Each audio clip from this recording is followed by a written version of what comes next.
Bonjour, je suis Margot Pierre, étudiante en première année de MSc Marketing and Brand Management à Cambridge Business School et j'effectue aujourd'hui mon stage en tant qu'assistante brand manager au sein de l'entreprise L'Exception Paris. Je vous laisse découvrir tout ça. Premièrement, je vais vous présenter le poste d'assistante brand manager.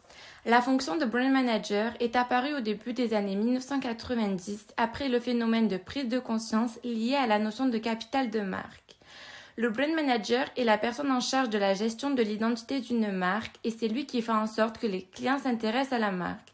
Il doit être communicant, créatif et pour lancer sa stratégie, il peut s'appuyer sur sa connaissance pointue de la marque, du marché et des nouvelles tendances. Cela passe alors par la création d'un storytelling. Le storytelling est une communication narrative, c'est l'art de raconter des histoires afin de faire passer un message. Les marques appliquent cette technique pour vendre leurs produits. Plus l'histoire vous parlera, plus elle enverra un message fort et plus elle s'imprégnera dans votre mémoire. C'est donc un outil de communication efficace car la plupart des gens aiment quand on leur raconte une histoire. Le but est donc de faire appel aux émotions pour faire acheter le produit. Dans cette deuxième partie, je vais vous présenter l'histoire de la marque L'Exception Paris. C'est une marque de prêt-à-porter masculin sous la direction artistique de Rémi de la Quintane. Celui-ci a eu carte blanche pour imaginer la silhouette idéale au style épuré et minimaliste. L'idée est de dévoiler des produits iconiques revisités sans compromis sur la qualité et dont les préoccupations les plus importantes sont le respect de l'environnement et le savoir-faire européen. Trois piliers constituant les valeurs de l'Exception Paris.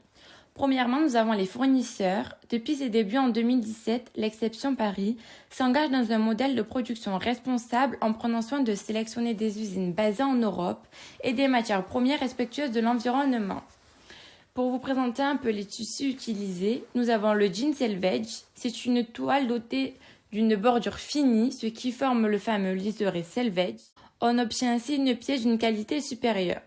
Pour ces produits, l'Exception Paris fait confiance à son fournisseur basé à Porto, où le savoir-faire se transmet de père en fils. Nous avons également le coton biologique japonais, représenté avec cette chemise sur votre droite. Donc pour de nombreuses pièces, l'Exception Paris sélectionne des tissus de la maison Tokisen au Japon. C'est une entreprise qui développe l'ensemble de ces tissus de manière écologique en réduisant leur dépendance aux énergies fossiles. Deuxièmement, l'Exception Paris est une marque responsable.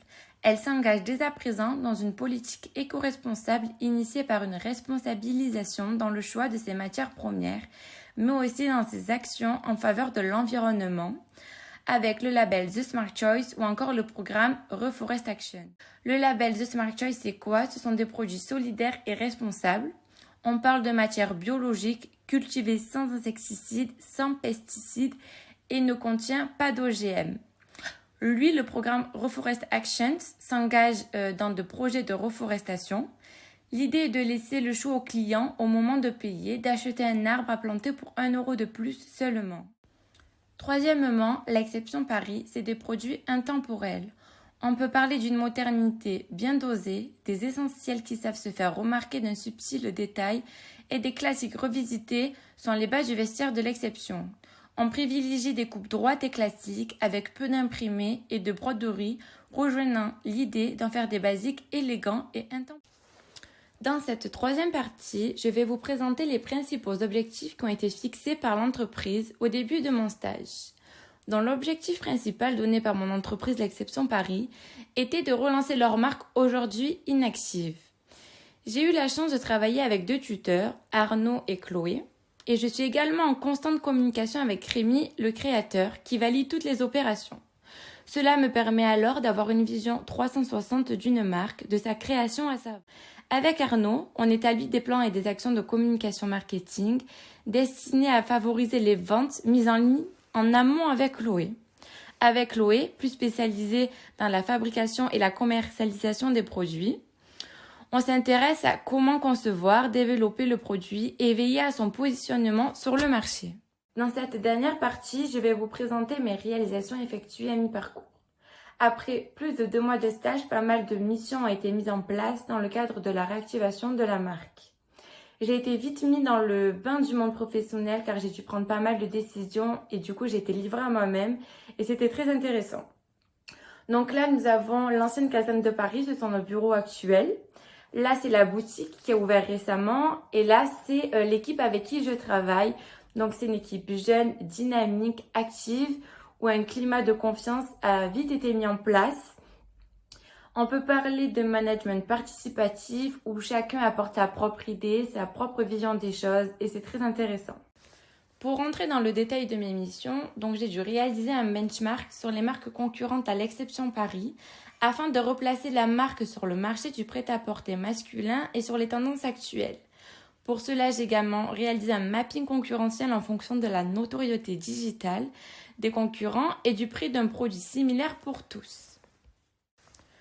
Une fois le positionnement de la marque fait, j'ai fait un travail d'analyse sur le ciblage, l'objectif étant de définir le futur prospect type à l'Exception Paris, ainsi définir ses audiences est la première étape d'un plan avec la question à qui s'adresse-t-on, mais maintenant il faut le savoir à comment nous nous adressons à ce futur prospect.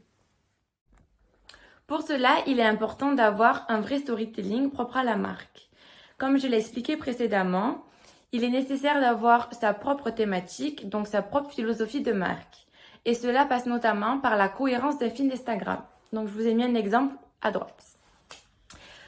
Pour cela, donc j'ai mis en place des stories, des créations de visuels, des push collab ou encore des jeux concours. Par la suite, j'ai fait un travail de référencement par des recherches de mots-clés Google Ads, notamment via l'outil Ubersuggest, pour ensuite les acheter via Google. Les mots-clés définissent le trafic mensuel que la marque obtient sur le web via ces mots et ainsi augmenter quantitativement et qualitativement les prospects qui sollicitent le site afin d'avoir un bon positionnement. Afin d'obtenir directement de nouveaux clients, j'ai mis en place des campagnes publicitaires d'acquisition, notamment via l'outil Facebook Ads Library. Donc on a fait une campagne sur la sneakers et une campagne sur les t-shirts.